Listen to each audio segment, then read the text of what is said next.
మీ ఇంట్లో మొదటి కోటీశ్వరుడు మీరే అవ్వాలనుకుంటున్నారా? ఈ ఫైనాన్షియల్ వెబినార్ లో ఇప్పుడే జాయిన్ అవ్వండి. నమస్తే, వెల్కమ్ టు సుమన్ టీవీ. నేను మీ రమా రాజేష్. ఈరోజు మనం ఎస్డబ్ల్యూపీ గురించి డీటెయిల్గా నేర్చుకుందాం. ఇదివరకు నేను చాలా వీడియోస్ చేశాను ఎస్డబ్ల్యూపీ గురించి. కాకపోతే ఈరోజు ఎస్డబ్ల్యూపీలోని మోస్ట్ ఇంపార్టెంట్ సెగ్మెంట్ అంటే మీకు లైవ్ ప్రూఫ్తో వచ్చానమాట, ఎందుకు ఇలాంటి ఫండ్స్లోనే పెట్టాలి అనేసి. ఈ మధ్యన రీసెంట్గా నాకు చాలా కాల్స్ వచ్చాయి క్లయింట్స్ నుంచి. వాళ్ళు ఏం చెప్తూ ఉన్నారంటే, మేడం స్మాల్ క్యాప్ ఫండ్స్లో పెట్టుకుంటే ఎక్కువ రిటర్న్స్ వస్తాయి కదా ఎస్డబ్ల్యూపీ చేసేటప్పుడు అని చెప్పి వస్తుంటారు. సో స్మాల్ క్యాప్ ఫండ్స్లో ఎస్డబ్ల్యూపీ ఎందుకు చేయకూడదు అని నేను ఒక వీడియో ఆల్రెడీ కవర్ చేశాను. సో ఆ తర్వాత దాంట్లో కొందరు మళ్ళీ కామెంట్స్ పెట్టారు, ఎందులో పెట్టకూడదో చెప్పారు, ఎందులో పెట్టాలో అది కూడా మాకు ఎక్స్ప్లెయిన్ చేయండి అనేసి. సో ఇవాళ నేను ఆ వీడియోతో మీ ముందుకు వచ్చాను.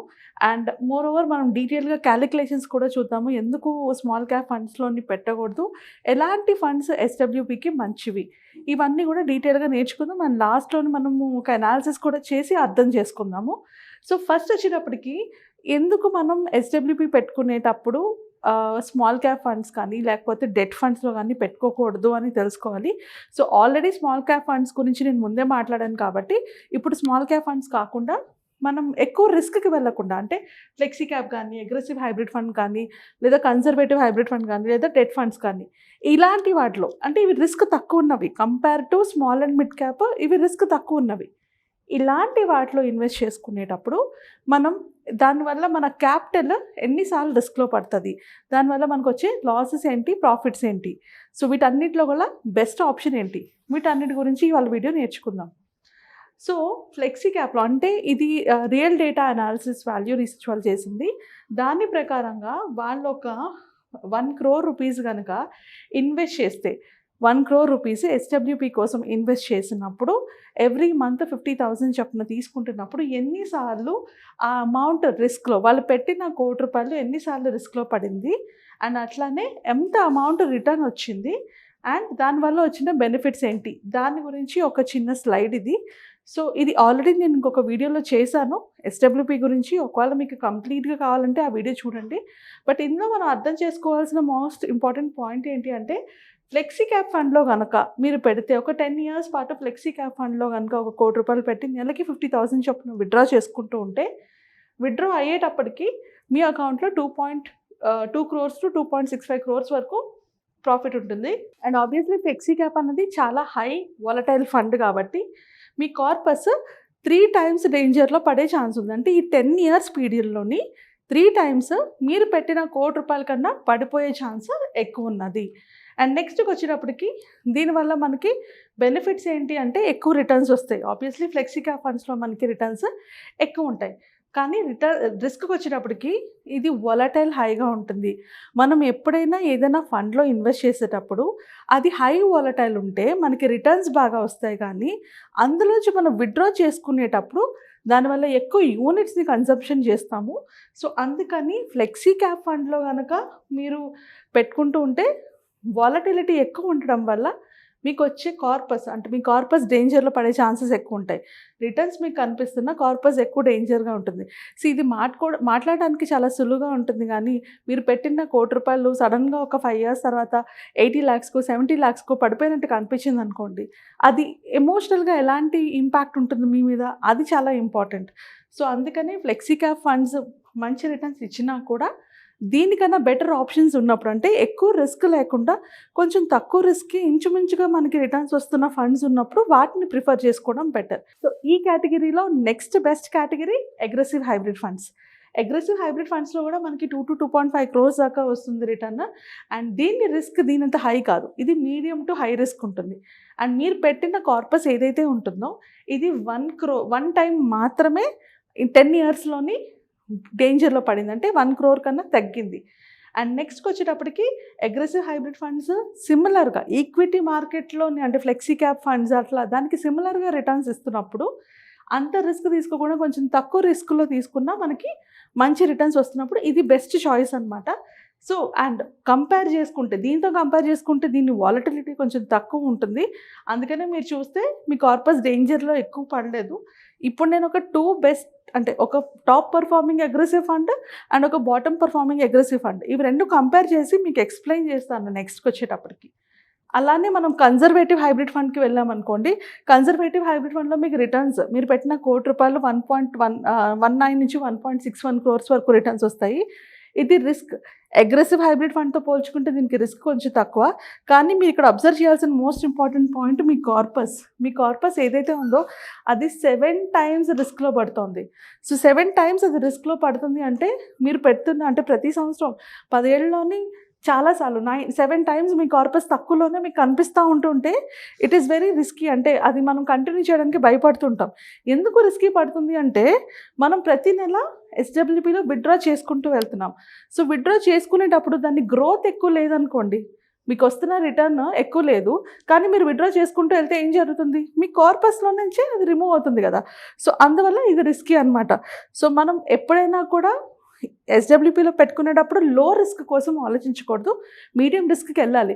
సో ఎప్పుడైతే మనకి విత్డ్రా చేసుకునే అమౌంట్ ఏదైతే ఉంటుందో అది లో రిస్క్ వల్ల మనం పెట్టుకుంటున్న అంటే మనం ఇన్వెస్ట్ చేసిన అమౌంట్ నుంచి కట్ అవుతూ వెళ్తూ ఉంటే మనకు వచ్చే రిటర్న్స్ చాలా తక్కువ కనిపిస్తాయి. సో అందుకనే మనం ఎస్డబ్ల్యూపీ చేసుకునేటప్పుడు మైండ్లో పెట్టుకోవాల్సింది ఏంటి అంటే ఎక్కువ రిటర్న్స్ రాకపోయినా పర్లేదు, కానీ తక్కువ రిటర్న్స్ వచ్చే ఫండ్స్లో పెట్టకూడదు. పెడితే మన అమౌంటే మనకి కట్ అయ్యి విత్డ్రా అయ్యి వస్తుంటాయి. So conservative hybrid fund is also a bad choice. Similarly debt ఫండ్స్లో కూడా మీకు విత్డ్రాల్ అంటే మీకు రిస్క్ లో ఉన్నా కూడా అవుట్ ఆఫ్ 10 years పాటు మీకు ఆ 1 crore కార్పస్ అన్నది రిస్క్లో పడింది. సో అలాంటప్పుడు ఇది కూడా డేంజరే. సో మనం ఎప్పుడైనా ఎస్డబ్ల్యూపీలో పెట్టుకునేటప్పుడు అటు హై రిస్క్కి వెళ్ళకూడదు, ఇటు లో రిస్క్కి వెళ్ళకూడదు. సో మనకి బెస్ట్ ఆప్షన్ ఏంటి అంటే ఎస్డబ్ల్యూపీలో పెట్టుకునేటప్పుడు అగ్రెసివ్ హైబ్రిడ్ ఫండ్, ఇది మీడియం టు హై రిస్క్, ఇది మాత్రమే బెస్ట్ ఆప్షన్. సో ఇది మనం ఇన్ జనరల్ ఇక్కడ 10 years తీసుకున్నాను కదా, మీకు ఒక 15 years టర్మ్ తీసుకొని క్లియర్గా ఎక్స్ప్లెయిన్ చేసి చూపిస్తాను ఎట్లా ఉంటుందో. సో ఇప్పుడు మీరు చూసుకుంటే నేను 2 అగ్రెసివ్ ఫండ్స్ని తీసుకున్నాను, 2 అగ్రెసివ్ హైబ్రిడ్ ఫండ్స్ని తీసుకున్నాను. సో ఒకటి నాట్ వెరీ గుడ్ అంటే నేను బాటమ్ పర్ఫార్మింగ్లో ఉన్న వాటిని తీసుకున్నాను, ఇంకొకటి టాప్ పర్ఫార్మింగ్లో. ఇవి రెండు టాప్ అండ్ బాటమ్ కాదు, మిడ్ లెవెల్లో ఉన్నవే నేను తీసుకున్నాను. అండ్ అలానే ఇది కేవలం అనాలిసిస్ కోసం మాత్రమే తీసుకున్నాను, ఇవేవి రికమెండేషన్స్ కాదు. సో దయచేసి మీరు ఇన్వెస్ట్ చేసేటప్పుడు మ్యూచువల్ ఫండ్స్లోని మీరు మార్కెట్ రిలేటెడ్ రిస్క్ ఉంటుందని గమనించండి అండ్ కేర్ఫుల్గా డాక్యుమెంట్స్ గురించి చదివి మాత్రం ఇన్వెస్ట్ చేయండి. ఓకే. సో అగ్రెసివ్ ఫండ్ నేను ఫండ్ నేమ్ రిమూవ్ చేసేసాను బికాజ్ మనం ఫండ్ నేమ్ డిస్క్లోజ్ చేయకూడదు కాబట్టి. సో ఇక్కడ నేను 20 lakhs అన్న అమౌంట్ తీసుకున్నాను. నెలకి 10,000 ఇన్వెస్ట్ చేస్తున్నారు, విత్డ్రా చేసుకుంటున్నారు. సో టోటల్ విత్డ్రాల్ ఇది 2010 నుంచి స్టార్ట్ అయింది, ఇది కూడా 2010 సేమ్ టైంకే స్టార్ట్ అయింది, రెండు సేమ్ టైంకే స్టార్ట్ అయ్యాయి. సో 2010 నుంచి స్టార్ట్ చేసాం. ఇది స్టార్ట్ చేసినప్పుడు వాళ్ళు విత్డ్రా చేసుకున్న అమౌంట్ 1,80,000. సో మనకి ఇది ఎలా క్యాలిక్యులేట్ అవుతుందో ఎక్స్ప్లెయిన్ చేస్తాను. సో వీళ్ళు నవంబర్న 20 lakhs పెట్టి టోటల్ 7,345 యూనిట్స్ కొన్నారు. అప్పుడు అనేవి వాల్యూ 272 యూనిట్స్ ఉంది. సో టోటల్గా వాళ్ళకి వచ్చినవి 7,345 యూనిట్స్. ఇప్పుడు నెక్స్ట్ మంత్ నుంచి వాళ్ళు విత్డ్రా చేసుకున్న అమౌంట్ 10,000. సో ఈ 10,000 విత్డ్రా చేసుకోవడానికి ఈ యూనిట్స్ని సెల్ చేశారు. సో చూస్తే 35 యూనిట్స్ని సెల్ చేసి మనకి 10,000 రూపీస్ విత్డ్రా చేసుకుంటున్నారు. అలాగే ప్రతి మంత్ కూడా ఒక 30 యూనిట్స్ 35 యూనిట్స్ అంటే ఇక్కడ ఎన్ఏవి పెరిగే కొద్దీ ఇక్కడ అమ్మే యూనిట్స్ వాల్యూ తగ్గిపోతూ ఉంటాయి. సో అలా ప్రతి నెల వెళ్తుంది. మీరు ఇక్కడ అబ్జర్వ్ చేస్తే ఇక్కడ ఎన్ఏవి చూడండి 272. సో మీరు ఈ ఎన్ఏవి పడడం ఇక్కడ ఎక్కడ కనిపించదు మీకు. ఇన్ఫ్యాక్ట్ త్రూఅవుట్ ద పీరియడ్ ఎక్కడ కూడా మీకు ఎన్ఏవి వాల్యూ పెట్టిన దానికన్నా తగ్గడం లేదు. అండ్ అలానే ఇక్కడ కూడా మీరు ఇన్వెస్ట్ చేసిన అమౌంట్ ఇక్కడ నుంచి సెకండ్ మంత్ నుంచి అది పెరుగుతూనే ఉంది. మీరు ఇన్వెస్ట్ చేసిన దానికన్నా పడిపోయిన వాల్యూ అయితే లేదు, రైట్? సో అలా ఎన్ఏవి పెరుగుతూనే ఉంది, ఇక్కడ వాల్యూ పెరుగుతూనే ఉంది. మీరు విత్డ్రా చేస్తున్నారు, వాల్యూ పెరుగుతూనే ఉంది. సో ఎండింగ్కి వచ్చేటప్పటికి ఇప్పుడు దాన్ని ఆ పర్టికులర్ ఫండ్ యొక్క ఎన్ఏవి వాల్యూ 4,000 ఉంది. ఇప్పుడు దాని వాల్యూ ఎంత ఉంది? 4,000 ఉంది. సో ఇంతవరకు వాళ్ళు విత్డ్రా చేసిన అమౌంట్ అంతా 18 lakhs. ఇప్పటి వరకు వాళ్ళు విత్డ్రా చేసిన amount 18 lakhs. So 18 lakhs withdraw చేయగా కూడా ఇంకా 56 lakhs దాంట్లో ఉంది. సో టోటల్గా వాళ్ళకి వచ్చిన వాల్యూ అంతా 74 lakhs అనమాట. సో ఈ 15 yearsలోని వాళ్ళు ఎవ్రీ మంత్ 10,000 విత్డ్రా చేసుకోగా కూడా వాళ్ళకి 56 lakhs ఇంకా అకౌంట్లో ఉంది. And at the same time total value generate చేసింది 74 lakhs జనరేట్ చేసింది. మీరు చూస్తే ఎన్ఏవి ఎక్కడ డ్రాప్ అవ్వలేదు. So that is the advantage of aggressive hybrid funds. అంటే మీరు పెట్టిన ఇన్వెస్ట్మెంట్ ఎప్పుడు పడకుండా అది అలా మేనేజ్ చేసుకుంటూ పెరుగుతూ వెళ్ళింది. సో అదే మనం స్మాల్ క్యాప్లో కానీ మిడ్ క్యాప్లో కానీ లేకపోతే ఫ్లెక్సీ క్యాప్లో పెట్టుకునేటప్పుడు ఈ వొలటాలిటీ ఉంటుంది, ఎన్ఏవిలోని మార్పులు ఉంటాయి, పడిపోతూ ఉండొచ్చు పెరుగుతూ ఉండొచ్చు. సో పడినప్పుడు మీకు ఎన్ఏవి వాల్యూ పడినప్పుడు మీరు పెట్టిన అమౌంట్ కార్పస్ రిస్క్లో ఉండే ఛాన్సెస్ ఉంటాయి. ఇది వర్స్ట్ పర్ఫార్మింగ్ ఫండ్, అంటే వర్స్ట్ అంటే బాటమ్ పర్ఫార్మింగ్ ఫండ్. అలానే కొంచెం టాప్ పర్ఫార్మింగ్ ఫండ్ కూడా నేను తీసుకున్నాను, సేమ్ అమౌంట్. ఇది కూడా మీరు కంపేర్ చేస్తే ఇక్కడ 177 యూనిట్స్, ఎందుకంటే ఇక్కడ ఎన్ఏవి వాల్యూ తక్కువ ఉంది కాబట్టి వాళ్ళు 177 యూనిట్స్ అమ్మాల్సి వచ్చింది. ఇది one more important point. NAV value తక్కువ ఉన్నది తీసుకుంటే ఎక్కువ యూనిట్స్ వస్తాయి కదా అనుకుంటాము. మనం సెల్ చేసేటప్పుడు అమ్మే కూడా ఎక్కువ యూనిట్స్ వెళ్ళిపోతాయి. ఇక్కడ ఎన్ఏవి వాల్యూ ఎక్కువ ఉంది కాబట్టి మనం అమ్మే యూనిట్స్ తగ్గున్నాయి, రైట్. ఇక్కడ మనం ఎంత యూనిట్స్ అమ్ముతున్నాం అన్నది కాదు ఇంపార్టెంట్. ఇక్కడ ఇంపార్టెంట్ ఏంటి అంటే ఫండ్ పర్ఫార్మెన్స్ ఎలా ఉంది అన్నది చూసుకోవడం బట్టి ఉంటుంది. సో ఇక్కడ 177 యూనిట్స్ సెల్ చేయాల్సి వచ్చింది. అండ్ వీళ్ళు కొన్న units 37,000 units. So 37,000 units second time అంటే 10,000 విత్డ్రా చేసేటప్పటికి 177 యూనిట్స్కి అది పడింది అనమాట. సో ఇక్కడ కూడా మీరు చూసుకుంటే ఎక్కడ ఎన్ఏవి వాల్యూ డ్రాప్ అవ్వలేదు, అలానే వాళ్ళు ఇన్వెస్ట్ చేసిన అమౌంట్ కూడా ఎక్కడ డ్రాప్ అవ్వలేదు. సో ఇక్కడ మీరు మీ ఇన్వెస్ట్మెంట్ అమౌంట్ని రిస్క్ చేయకుండా మీ రిటర్న్స్ని మీరు గెయిన్ చేసుకుంటున్నారు. అండ్ ఇక్కడికి వచ్చేటప్పటికి 2010లో స్టార్ట్ చేశారు, 2015. సో ఈ 15 yearsలోని వాళ్ళు 1,80,000 విత్డ్రా చేసుకుంటే వాళ్ళు టోటల్ అంటే దాంట్లో ఇంకా 69 lakhs ఉంది. సో ఈ పర్టికులర్ ఫండ్ మనకి 87 lakhs రిటర్న్ ఇచ్చింది. సో మైండ్లో పెట్టుకోవాల్సింది ఏంటి అంటే మనం ఎప్పుడైనా ఎస్డబ్ల్యూపీ చేసుకునేటప్పుడు ఎలాంటి ఫండ్స్ చూస్ చేసుకోవాల్సిన ఫండ్స్ ఏంటి? Aggressive hybrid funds. So aggressive hybrids fund కనుక మీరు చూస్ చేసుకొని ఎస్డబ్ల్యూపీ కనుక చేసుకోగలిగితే మీ అమౌంట్ రిస్క్లో పడకుండా మీకు కావాల్సినంత అమౌంట్ని రిటర్న్స్ని విత్డ్రా చేసుకోవచ్చు. సో రికమెండెడ్ విత్డ్రాల్ అమౌంట్ ఎంత? 6% 8%, అంతకు మించి కాదు, లేదా ఇన్ఫ్లేషన్ ప్లస్ 2%.